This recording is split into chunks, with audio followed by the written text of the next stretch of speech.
Nous avons tous en nous un Kohen, un prêtre qui est là, à l'intérieur de notre personne, intellectuelle et sentimentale, qui a la possibilité de faire en sorte que tout ce que nous faisons le faisons comme il faut, c'est-à-dire avec la plus belle des sincérités, réelle sincérité.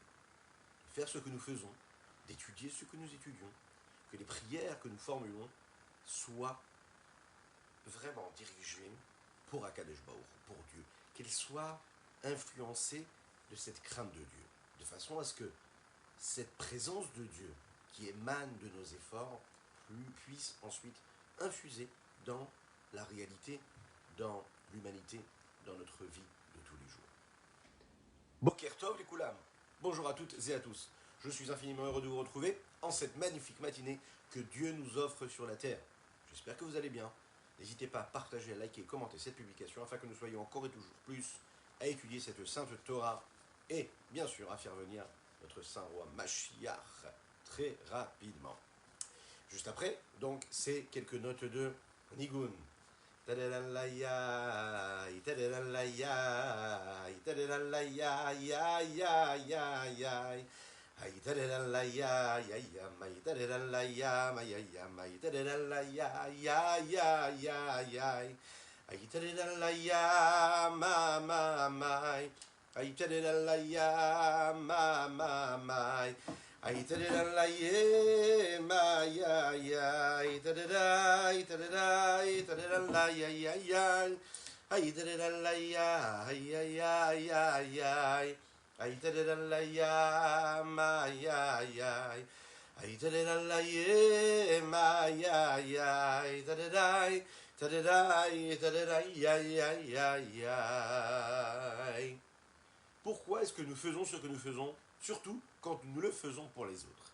Est-ce qu'on est sincère quand on agit pour son prochain, quand on agit pour autrui? Ça peut être pour un ami, ça peut être pour un proche, ça peut être même pour ses propres enfants, sa propre famille, ses propres parents, sa propre épouse ou son propre mari. Ce que nous faisons, est-ce que nous le faisons à 100% pour lui ou est-ce qu'on est quand même intéressé?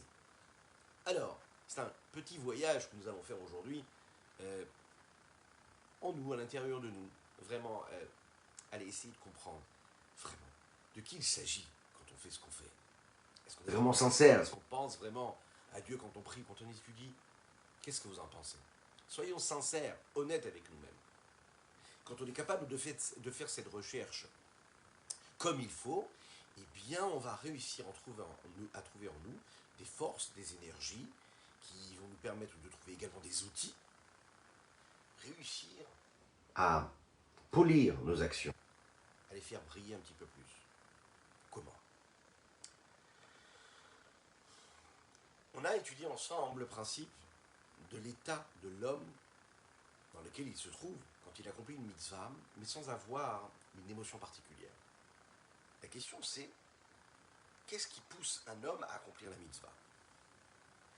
Et est-ce qu'un homme qui accomplit la mitzvah sans une véritable concentration, une véritable intention, est-ce qu'on va compter cette mitzvah comme une bonne mitzvah ou pas? Est-ce que c'est quand même important qu'il continue à le faire ou pas? De façon psychologique, si on regarde un petit peu ce qui se passe entre un homme et son prochain, deux personnes qui se connaissent, un peu ou plus ou moins, et une personne va faire ce que l'autre a besoin qu'il fasse pour lui, accomplir la volonté de son prochain. Lorsque j'accède à réellement toutes les capacités que j'ai en moi pour faire ce qu'il me demande, est-ce que je suis en train d'accomplir sa volonté véritablement, ou est-ce que je suis en train d'obéir à ma propre volonté qui, elle, veut obéir à la volonté de l'autre? Qu'est-ce que cela veut dire? De la même manière que dans chaque véhicule, il y a un moteur qui le fait avancer. Eh bien, il faut savoir que dans chaque action, il y a un moteur et il y a une motivation. Nous ne faisons rien sans motivation. Même quand on a l'impression qu'il n'y en a pas, il y a quelque chose de caché, au fond, qui permet, qui motive cette action-là, ou cette réaction que nous avons. Il faut qu'il y ait en réalité ou un sentiment d'amour, ou un sentiment de crainte, ou un sentiment de volonté, de rapprochement, ou tout simplement par crainte de la personne qui est en face, qui nous a demandé de faire ce que nous faisons. Donc, en fonction de cela, on peut comprendre qu'il y a, on va différencier ça en répartissant en 3 parties. Mon proche me demande quelque chose, de faire quelque chose. Il a une volonté. Je vais accomplir sa volonté. J'ai un sentiment d'amour pour lui, j'ai un sentiment de crainte pour lui. Et parce que je l'aime, donc je vais accomplir sa volonté. J'ai un sentiment de crainte ou de respect, d'honneur réel pour lui, donc je respecte sa volonté, je fais ce qu'il m'a demandé. L'importance que je donne à l'action dépend en réalité du regard et de l'appréciation que j'ai et du jugement que j'ai de la personne qui me demande telle ou telle volonté. Ça va être accepté et reçu par la personne pour laquelle je fais cette action-là, de manière positive, parce que j'ai fait ce qu'il m'avait demandé de faire par amour ou par crainte, mais en tout cas j'avais accompli sa volonté, et donc de cette façon-là j'ai créé un lien avec lui. Il y a une deuxième façon de faire les choses, c'est de faire pour remplir et pour accomplir notre propre volonté, même quand on fait quelque chose pour l'autre. Je n'aime pas la personne qui est en face, entre guillemets. Je ne la crains pas particulièrement. Je n'ai pas un amour particulier, j'ai pas vraiment cette envie-là d'accomplir sa volonté parce que je le sens proche de moi et parce que je le respecte. Pas spécialement. Mais il faut qu'il y ait quand même un intérêt. Il faut qu'il y ait quand même une volonté, sinon je ne le fais pas. Alors pourquoi est-ce que je le fais? Parce que je vais avoir un intérêt personnel. Alors on va mentir, on va dire, ah mais tout ce que je fais, je le fais pour toi. Qu'est-ce que je serais capable de faire pour toi? Qu'est-ce qu'on est capable de ne pas faire pour toi? Vous connaissez toutes ces expressions. On fait pour l'autre, mais en réalité, on sait qu'au fond de nous-mêmes, on le fait pour soi-même. Parce que derrière cette action-là, on va retirer du kavod, on va retirer de l'honneur. Sachez que ce sujet-là, il va faire très très mal. Parce que quand on est honnête avec soi-même, on se rend compte qu'en réalité, on a vraiment du mal à être sincère. Malheureusement, on est toujours intéressé. On cherche souvent on cherche son propre intérêt. On a fait quelque chose de bien. On cherche l'honneur qu'on va avoir en retour, l'attention qu'on va recevoir en retour, l'affection qu'on va recevoir en retour, l'intérêt. Qu'est-ce qu'on va dire de moi parce que je me suis comporté de cette façon-là? J'ai assuré, j'ai fait ce qu'il fallait. Quel est le regard qu'on va avoir sur moi? Comment est-ce que les autres vont se comporter envers moi? Qu'est-ce qu'ils vont dire de moi? Qu'est-ce qu'ils vont penser de moi? On est tous un petit peu, ou un peu moins, ou un peu plus comme cela. Même ceux qui ne souhaitent pas l'avouer, même ceux qui n'osent pas se l'avouer. Et on va comprendre, on va développer aussi. Est-ce que c'est important de se l'avouer? Est-ce qu'on peut vivre quand même avec ça? Est-ce qu'il faut continuer à faire ce que nous faisons? Vous avez d'autres personnes qui vont faire ce qu'ils font, et ils font des très belles choses, mais ils cherchent une forme de satisfaction personnelle parce que, quand ils agissent, ils se sentent pleins, remplis de quelque chose. Ils se sentent utiles. Alors, est-ce que ça crée un lien entre les deux personnes? Non. Est-ce que la chose a été faite? Est-ce que la volonté a été accomplie? Oui. Est-ce que par ton acte, parce que tu as fait, tu vas apporter quelque chose à la personne qui t'avait demandé de l'accomplir? Oui, puisque s'il t'a demandé de lui déposer ce paquet-là, tu lui as déposé ce paquet-là, il va se servir du paquet que tu lui as déposé. S'il t'a demandé de faire telle ou telle chose et tu lui as fait, bien sûr qu'il va profiter de ton acte. Mais est-ce qu'il y a un lien qui a été créé entre vous deux? Non. Pourquoi? Parce qu'il n'y a pas eu le lien de sincérité, désintéressé, profond, réel, vrai, qui aurait pu se connecter grâce à cette action. C'est encore pire que cela. Si l'autre découvre que ce que j'ai fait pour lui, je l'ai fait pour mon propre intérêt, les dégâts seront considérables. Non seulement je n'ai pas créé de lien avec lui, bien plus que cela, je crée même un sentiment de détestation et d'éloignement. Parce que voilà que cette personne-là se dit, donc en fait, soi-disant, il a fait pour moi, mais en réalité, il a fait pour lui. Et il n'y a pas pire que cela. Le troisième niveau, c'est être capable de faire quelque chose, non pas pour accomplir la volonté de l'autre, non pas pour soi-même accomplir notre propre volonté, parce qu'on aura un intérêt personnel à cela, mais tout simplement on le fait parce que je le fais parce que c'est mon habitude. Je le fais par routine, par coutume. Ça fait partie de mes rituels. J'ai l'habitude de me lever et de faire ça, alors je le fais. Est-ce que vraiment tu as quelque chose en toi qui te pousse et qui te motive? Non, comme j'ai l'habitude, alors je le fais. Est-ce que tu as un intérêt? Non, j'ai pas d'intérêt. Est-ce que tu fais ça pour l'autre? Non, je fais pas ça pour l'autre. Alors pourquoi tu le fais? Ah, parce que j'ai l'habitude, ça fait partie de ma vie. ça pour l'autre. Non, moi j'ai pas d'intérêt. Pas parce que je l'aime. Ah, pourquoi tu le fais pour lui? Parce qu'en réalité, j'ai pas envie de changer. Voilà, c'est comme c'est. Donc, ni je renforce le lien que j'ai avec la personne par laquelle je le fais, ni je détériore le lien. Je reste dans un statu quo. Essayez de réfléchir chacune et chacun et voilà, de faire une petite introspection personnelle, que ce soit maintenant en live ou en replay, un petit peu plus tard, n'hésitez pas. Et posez-vous cette question-là. Dans tout ce que je fais dans ma journée, que ce soit dans mon rapport avec Dieu, que ce soit dans mon rapport avec autrui, ça peut être dans mon petit cercle familial, avec mon épouse, avec mon mari, ça peut être avec mes parents, avec mes enfants, ainsi que au niveau de soi. Quel rapport j'ai avec moi-même? Comment est-ce que j'obéis à ma propre volonté? Est-ce que quand j'obéis à ma propre volonté, j'ai la noblesse de le faire pour des raisons valables ou est-ce que je le fais pour un intérêt personnel? Est-ce que je le fais non pas pour mon intérêt, ni pour l'intérêt de l'autre, c'est-à-dire de Dieu, mais tout simplement pour ne pas froisser ma routine et mes coutumes et mes rituels? Ou est-ce que je le fais parce qu'il y a quelque chose, il y a un petit feu en moi qui me motive à les faire? On peut faire cette introspection. Et c'est le but, c'est d'apprendre un petit peu plus à se connaître. Être capable d'imaginer faire ce que nous faisons sans un intérêt. Pour qui, pourquoi, comment? Qu'est-ce qui pousse un homme en réalité à accomplir une mitzvah pour tout simplement les Shem Shamaim, parce que Dieu demande que nous fassions ces mitzvot-là, que nous accomplissions ces mitzvot-là. Le Rabbi Shneur Zalman veut nous dire quelque chose de fondamental dans le service de Dieu.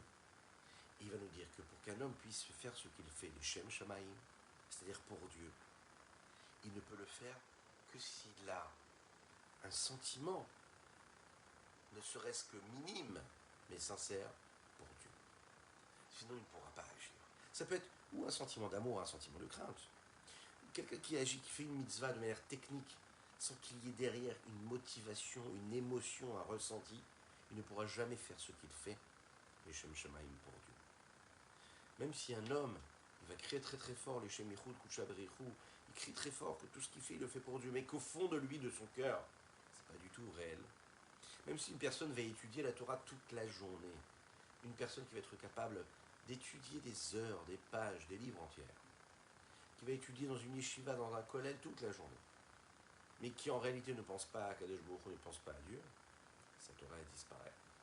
Sa Torah, c'est pas qu'elle disparaît, c'est qu'il n'a pas créé la crainte de Dieu. Vous savez ce que le Zohar dit? Une tfila, une étude de la Torah qui a été étudiée, qui n'est pas dirigée vers Dieu, dans laquelle il n'y a pas de crainte de Dieu, par exemple, d'amour de Dieu ou de crainte de Dieu, lo pachaleela. Cette étude-là ne monte pas là-haut. Elle ne monte pas là-haut, ça veut dire qu'elle ne touche pas l'intention première qu'il y avait dans cette étude de la Torah, à savoir de se connecter à la sagesse de Dieu. Autrement dit, ce qu'il étudie, c'est comme de la science, a priori, avec une petite réserve. C'est la connexion à Dieu qui nous intéresse. Donc si tu étudies toute la Torah et tu le fais de manière technique, cérébrale, intellectuelle, mais la crainte de Dieu, tu la laisses de côté, ça ne sert à rien. Rien du tout. Le petit juif simple qui va faire juste une petite mitzvah sur la place du marché, mais avec un amour, ou avec de la crainte pour Dieu, quand il lit ses psaumes, il a beaucoup plus de valeur que cet érudit-là qui passe son temps à étudier la Torah. Il peut avoir même un grand chapeau, une grande barbe, ça ne servira à rien, parce que cette étude-là ne montera jamais là-haut, elle restera en bas.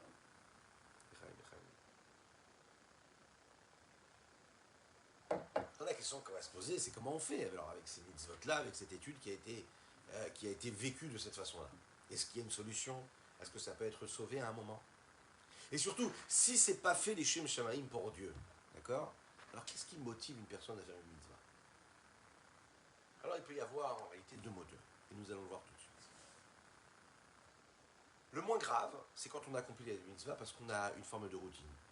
C'est-à-dire que on peut voir de nombreuses personnes qui pratiquent la Torah, qui pratiquent les mitzvot, qui a priori sont des personnes qui ont la crainte de Dieu, puisqu'ils agissent comme il faut, a priori. Depuis qu'ils sont tout petits, on les a habitués, on les a éduqués à accomplir telle ou telle mitzvah, de faire les 3 tfilotes le matin, le midi, le soir, de faire attention à chaque lettre et chaque mot qu'ils sont en train de prononcer dans la tefila. Mais tout ça vient de quoi? De la routine. C'est la force qui est en nous qui nous fait faire les mêmes gestes, les mêmes actes, les mêmes paroles, les mêmes réflexes. Mais attention, on peut tomber dans une forme d'inertie totale. Pourquoi est-ce qu'on accomplit la mitzvah? Parce que nos parents nous l'ont accompli. Et pourquoi est-ce que nous accomplis? Parce que nos parents nous ont éduqués à accomplir cette mitzvah ou à étudier cette Torah. Ils ont accompli ça sans aucun sentiment, sans aucune émotion. Et parfois ils l'ont accompli comme ça, mais nous, on n'a pas réussi à faire naître en nous un sentiment d'émotion et de crainte, pour différentes raisons psychologiques ou pédagogiques. Eh bien, malheureusement, le message n'a pas été transmis. C'est ce qui peut malheureusement être le souci dans un milieu religieux, dans une communauté religieuse, dans des familles religieuses. Et c'est ce qui fait beaucoup de peine aussi, c'est quand l'enfant en réalité n'a pas réussi à trouver l'amour, le sentiment, l'émotion sincère qu'il y avait derrière cette nécessité de se lever pour aller faire la tefila, cette nécessité d'étudier la Torah. S'il y avait juste des actes et pas du tout de sincérité derrière ces actes, alors on fait tout ce qu'il faut parce qu'il faut le faire, parce que c'est la routine. Mais à un moment, quand on grandit, on se dit, mais à quoi bon, à quoi ça sert tout cela? Alors on va avoir attention, ça ne veut pas dire qu'il ne faut pas continuer à installer une routine dans le quotidien d'une vie. Même quand parfois on n'a pas le feu de la motivation, du sentiment et de l'émotion. Mais comprendre ce qui se passe avec cela. Quand il n'y a pas cette chaleur, ce lien profond, intérieur, cette connexion avec le divin derrière les actes, derrière les paroles et derrière les études, alors à ce moment-là, un homme peut vivre une vie entière selon toutes les lois et les préceptes que le Shulchan Aruch nous dicte, sans qu'il y ait Akadosh Baruch Hu, sans qu'il y ait Dieu dans cette photographie-là, dans ce qu'il est en train de vivre. Et donc à ce moment-là, on ne peut même pas parler de service de Dieu. On n'est pas en train de servir Dieu quand on fait ça. On va voir qu'est-ce qu'on sert, mais en tout cas, on sert une routine, mais on ne sert pas Dieu. Que Dieu nous aide, Chaim.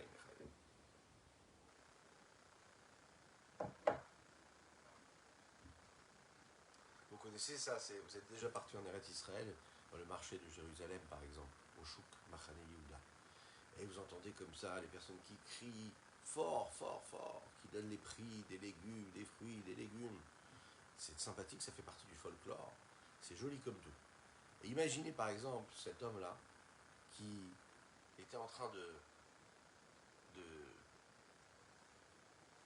faire ces annonces-là. Hein. Les citrons, on les vend, ils sont en promotion, ils sont à 10 shekels au lieu de 50 shekels. Les pommes de terre sont à 3 shekels au lieu de 10 shekels et qui fort, fort, fort. Et d'un coup, il reçoit un coup comme ça, un coup sur le cœur. Il ne comprend pas, il continue à crier, et là, il reçoit un deuxième coup sur le cœur. Quand tout d'un coup, soudainement, il ouvre les yeux, il se rend compte qu'en fait, il est dans la synagogue, qu'il est en train de prier, en train de faire la Hamida. Et en fait, de manière routinière et mécaniquement, qu'est-ce qu'il a fait? Quand on fait Tachanou dans la Tfila et qu'on dit Chatanou, alors à ce moment-là, à un moment, on tape sur le cœur. Donc il était déjà dans son imaginaire, il était en réalité pas du tout concentré sur ce qu'il était en train de faire.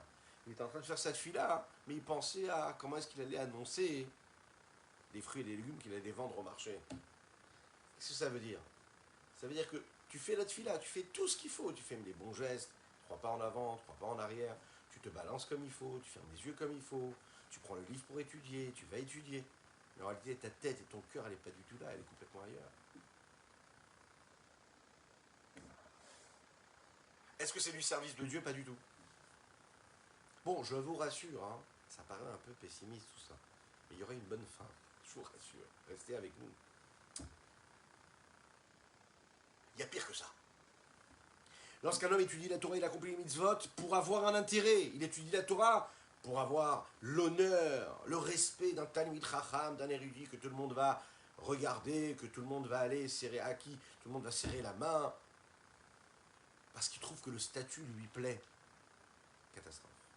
Il peut étudier la Torah toute sa vie, mais si c'est pour avoir son kavod, ça ne s'appelle pas du tout du service de Dieu. Écoutez bien, c'est même pire que cela. C'est en réalité ce que nous appelons en hébreu de la avoda atzmit. C'est-à-dire non seulement tu ne sers pas Dieu quand tu te comportes comme ça, mais tu sers toi-même. C'est pire. C'est pas que tu ne sers pas Dieu, c'est que tu te sers toi. Et ça, c'est pas pire que cela.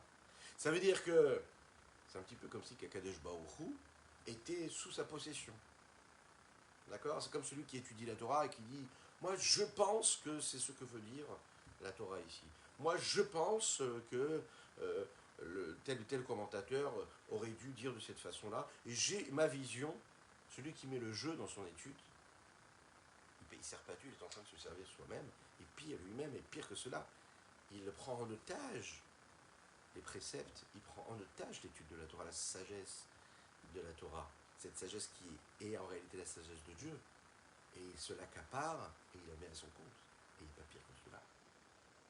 Celui qui n'a pas l'abnégation d'être soumis au texte qu'il est en train d'étudier et qui s'en sert comme d'un tremplin ou qui s'en sert lui-même pour donner et mettre ce jeu et ce moi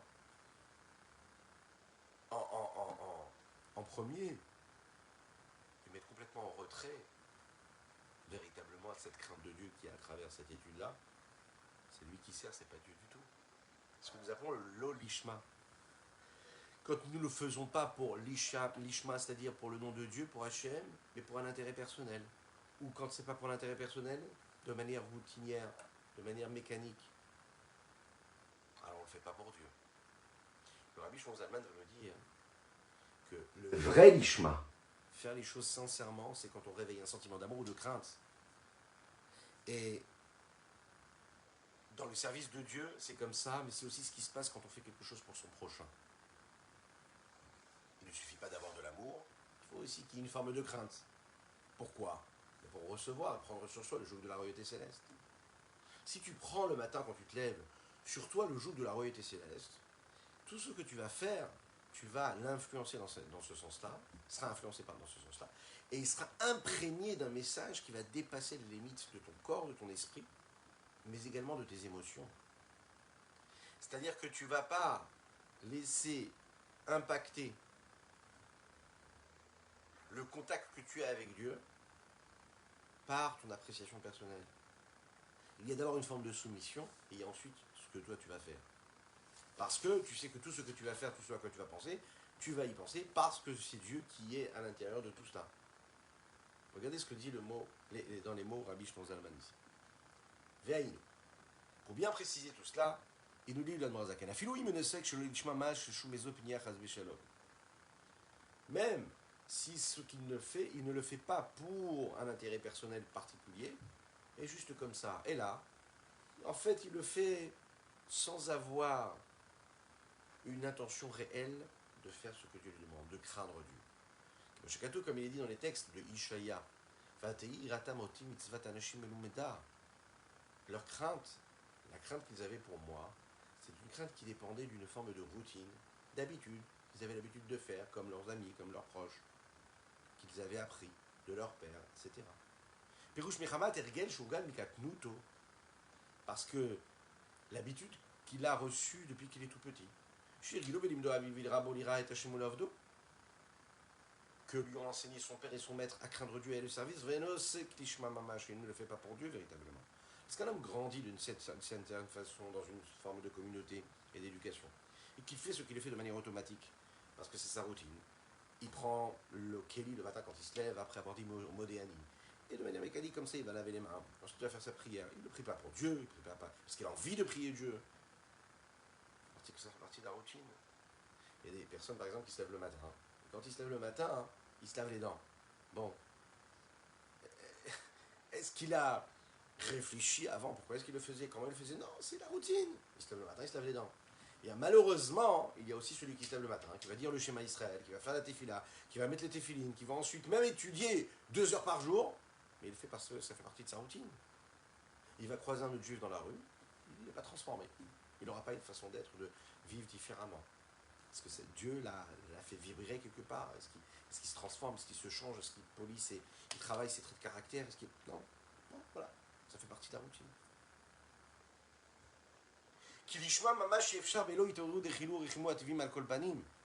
Parce que quand on veut faire les choses véritablement avec une vraie intention, on ne peut pas le faire sans réveiller l'amour et la crainte naturelle qui est en nous. Les faire sortir de ce qui est caché dans le cœur vers ce qui est dévoilé, que ce soit dans le cerveau, mais également dans cœur, afin de faire les choses comme il faut qu'il y ait un travail personnel, il faut qu'il y ait une approche convenable. On n'est pas juste là pour vivre une expérience, on est là pour ressentir quelque chose qui correspond à une volonté de connexion à Dieu. De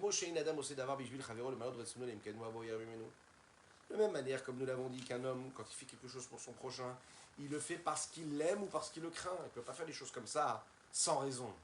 D'accord?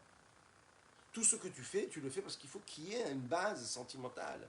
Il faut qu'il y ait un respect mutuel, il faut qu'il y ait un sentiment, quelque chose. C'est bien la même chose.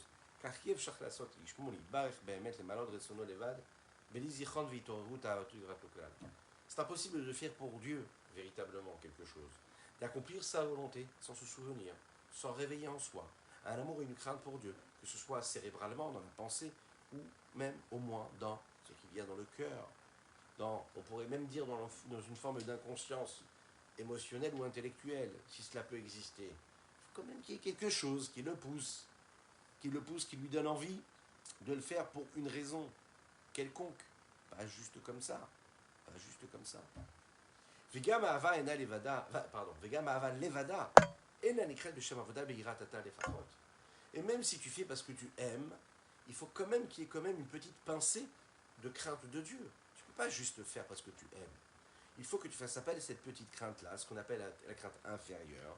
Chez Im et Souteret, Belef Kol Israël, qui est Be'er, les Kaman, comme ça va être développé, Bezrat Hashem, dans trois chapitres, dans le chapitre 41, qu'il y ait une crainte de Dieu qui est cachée, qui, elle, motive tout ce que nous faisons en réalité. Même quand on pense que nous faisons uniquement ce que nous aimons, il y a quand même une forme de crainte.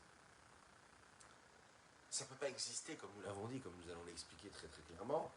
Cet oiseau-là ne pourra jamais s'envoler si ces deux ailes-là ne sont pas en bonne santé. D'un côté, l'aile droite, l'aile gauche, l'aile de l'amour et l'aile de la crainte.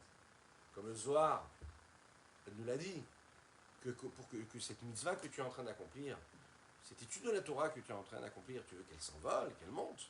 Il faut qu'il y ait de l'amour et de la crainte. C'est pas possible, sinon. On ne pourra jamais s'élever véritablement.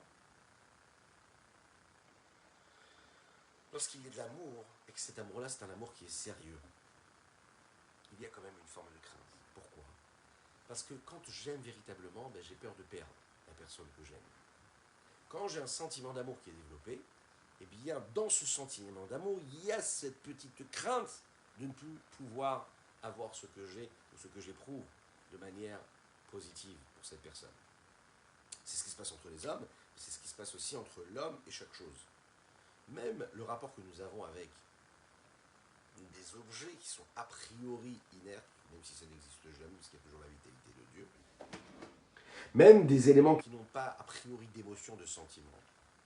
Lorsque j'ai une attirance pour quelque chose, oui, j'aurai obligatoirement un rapport avec cet élément-là qui sera doté d'une forme de réserve, de respect mutuel. Ça veut dire, comme par exemple, vous savez ce que l'homme peut avoir face. Le Rav Israël donne un exemple qui est très joli ici.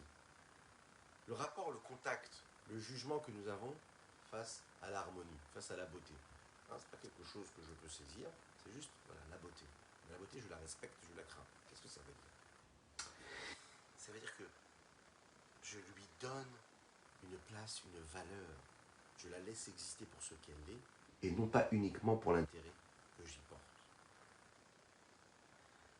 Prenez un homme, par exemple, qui a un contact, qui aime le bon vin, admettons, d'accord? Et une personne qui aime le bon vin va respecter le vin. Bizarrement, elle va prendre la bouteille avec respect, avec amour, avec respect. Elle va la mettre dans un endroit qui est joli, elle va bien la garder, elle va bien la protéger.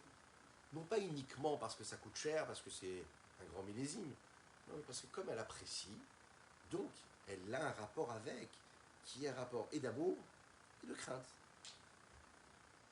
C'est un comportement. Une personne, par exemple, qui aime cuisiner, d'accord? Si elle voit une autre personne se comporter, malmener un aliment, un ingrédient, elle va se sentir mal à l'aise, elle ne supportera pas. Pourquoi? Parce qu'il faut respecter les aliments. Parce qu'elle, elle sait les respecter, elle connaît la valeur, elle sait ce que ça apporte. Donc elle ne supportera pas qu'une personne se comporte avec mégarde et irrespect. Donc il y a une forme d'amour, et dans cette forme d'amour, d'appréciation, il y a aussi une forme de crainte.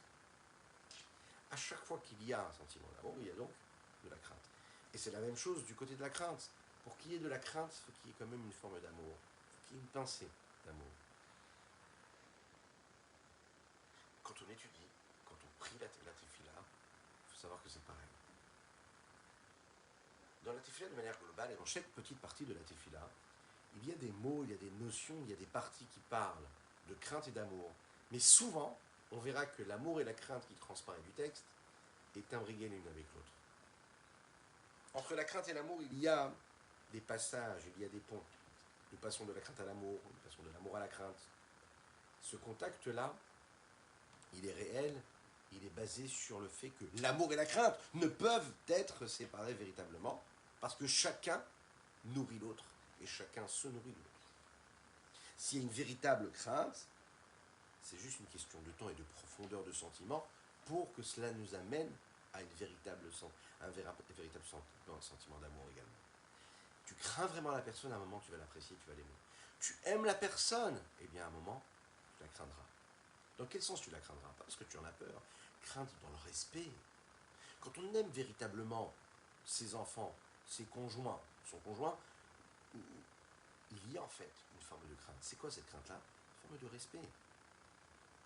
Si je lui parle avec respect, c'est parce que je ne veux pas détériorer le rapport que j'ai avec. Je l'aime tellement, donc je la respecte. Si je la respecte, c'est-à-dire que je la crains. Pas dans le sens que j'en ai peur, mais parce que je l'aime, donc je lui donne de la valeur à travers ma crainte. Un parent avec un enfant qui n'est pas capable de respecter aussi ses enfants, il va dire non mais moi je les aime mes enfants, je les aime, ah oui j'aime le plus, c'est la prunelle de mes yeux, et qui leur parle avec, que Dieu nous en préserve, avec dédain, avec mépris, qui leur parle mal, les enfants le ressentent et ça existe malheureusement. Un enfant, on lui parle bien.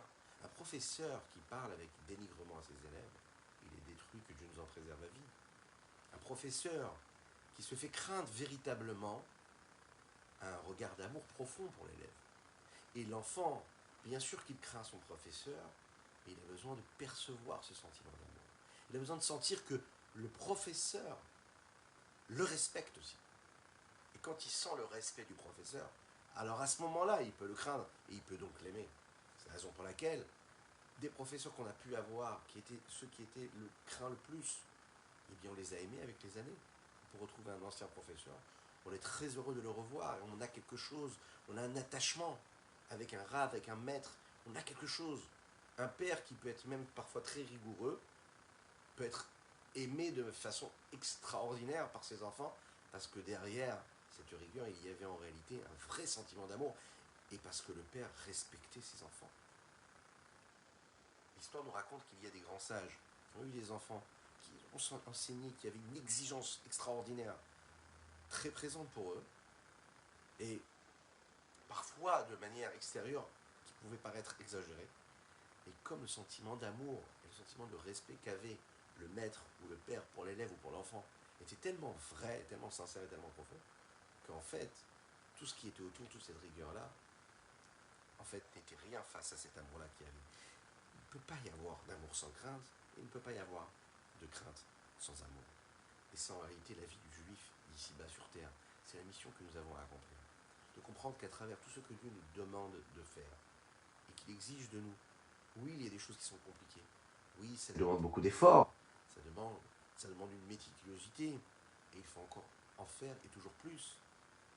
Difficile de se reposer. Difficile de cesser de le faire. Il y a toujours quelque chose à faire. Toujours une mitzvah, toujours une étude, toujours une tefila. Et pourtant, on sait qu'à travers cette rigourosité que nous avons, on comprend que ce que nous faisons, nous le faisons pour ce qu'il y a à l'intérieur. Et on comprend aussi que si on doit toujours rechercher la profondeur du message, de ne jamais s'arrêter à la partie superficielle, et c'est à ce moment-là que le véritable intérêt que nous avons dans ce que nous faisons devient réel, devient sincère, et qui nous connecte avec l'infini du Saint béni soit-il, puisqu'on se le rappelle, notre but ici-bas sur Terre, chaque moment de notre existence, c'est d'agir, faire une mitzvah, d'avoir une pensée, d'avoir une parole, et de faire tout ça pourquoi? Pour permettre à Dieu de rayonner ici-bas, d'intensifier sa lumière, afin que Bezrat Hashem, et c'est sur ces mots-là que nous allons conclure notre année du jour, on puisse se retrouver très rapidement avec la venue de Mashiach. Il nous délivrera, Bezrat Hashem. Nous avons étudié pour la Refoua Shelema de Avraham Nissim ben Sultana. Avraham, c'est un bon lapsus ça, Sultania. Avraham Nissim ben Sultana, que Dieu lui envoie une véritable Refoua Shelema, que Dieu vous bénisse.